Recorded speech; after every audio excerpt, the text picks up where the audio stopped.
আমার ভাইয়েরা রেকর্ডটা উচিত ছিল না, রেকর্ডটা আছে।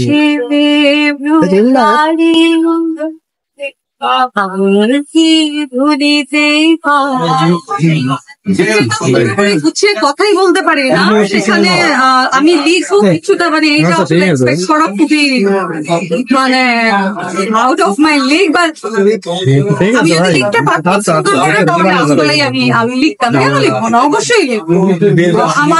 আমার হোল লাইফটাকে আমি যেভাবে আমাকে এত সুন্দর করে আমি তারপরে রেখেছি, এটা মানে এটা আমি মানুষকে বলতে চাই যে নেভার গিভ আপ।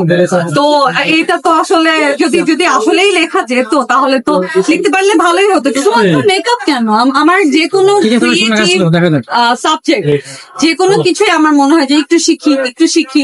তো আমি কিন্তু গ্রাজুয়েশন করেছিলাম ফ্যাশন ডিজাইনিং, এটাও কিন্তু একটা ক্রিয়েটিভ সাবজেক্ট।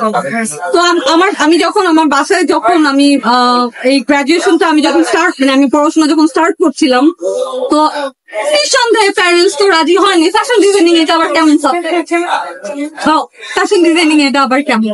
তো তখন আমি ওদেরকে বুঝিয়েছিলাম যে এইটা নিয়ে আমার আসলে অনেক রকম স্বপ্ন, আমি কখনো এগুলো কোনোদিন বাস্তবায়ন করতে পারবো কিনা সেটা আসলে আমার জন্য যেটা লেখা আছে আসলে সেটাই হবে। বাট আমার তো এরকম অনেক ক্রিয়েটিভ জিনিস শিখতে ইচ্ছা করে। আমার কখনো ইচ্ছা করে আচ্ছা মেকআপ শিখেছি, আচ্ছা একটু ফ্রি টাইমে যে কোনো ক্রিয়েটিভ অ্যাক্টিভিটি আমাকে অনেক ইন্সপায়ার করে, যে কোনো ক্রিয়েটিভ মানুষ আমাকে অনেক ইন্সপায়ার করে।